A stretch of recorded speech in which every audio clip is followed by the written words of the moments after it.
இப்போ வந்து நான் கேழ்வரகு மாவில் அடை செய்ய போகிறேன். அதுக்கு வந்து ஒரு அரைப்படி மாவு எடுத்துருக்கிறேன்.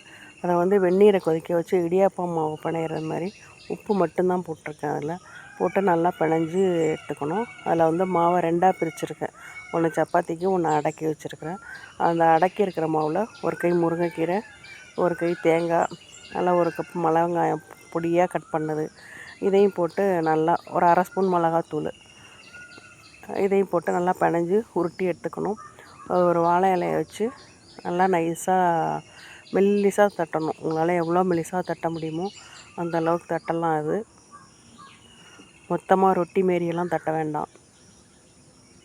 அதை வந்து தட்டினோன்னா தோசைக்கல்லை வச்சு சுற்றி கொஞ்சம் எண்ணெயை ஊற்றி அதை திருப்பி போட்டு எடுத்திங்கன்னாக்கா கேழ்வரகு அடை ரெடி. இதுக்கு வந்து கொஞ்சம் வரப்பு புளிப்பாக இருக்கிற சட்னி வச்சு சாப்பிட்டாக்கா நல்லாயிருக்கும். அதுக்கு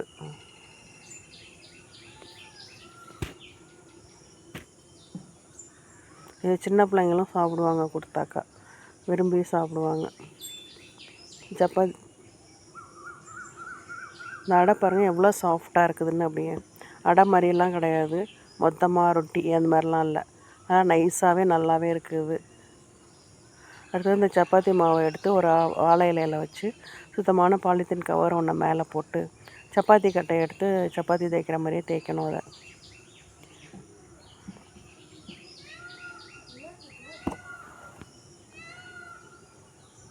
அதை தேய்ச்சி எடுத்துக்கிட்டு தோசைக்கல்லில் போட்டு எடுத்தாக்கா சப்பாத்தி ரெடி.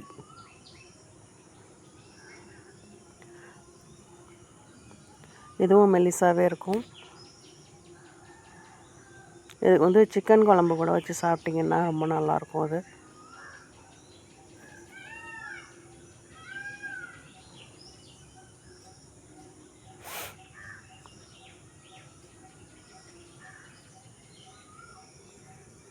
இது வந்து லேட்டானாலும் அப்படியே சாஃப்டாக தான் இருக்குது.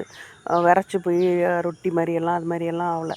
இதில் வந்து நான் எண்ணெயோ நெய்யோ எதுவுமே போட்டு பிணையலை, வெறும் உப்பு மட்டும்தான் போட்டு பிணைஞ்சிருக்கிறேன். அது இந்த மாவு வேணுங்கிறவங்க நம்மக்கிட்ட ஆர்டர் பண்ணி வாங்கிக்கலாம். ஸ்க்ரீனில் உள்ள நம்பர்லாம் ஆர்டர் பண்ணி வாங்கிக்கலாம்.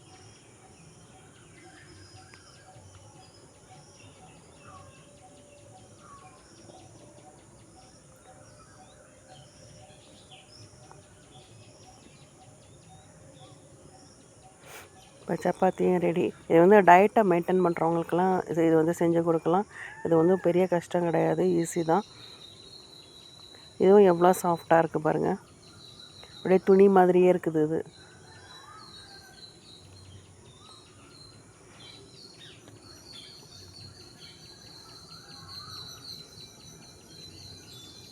இப்போ காலையில் செஞ்சு நைட்டு சாப்பிட்டா கூட இது அப்படியே தான் இருக்கும், விரைச்செல்லாம் போகாது.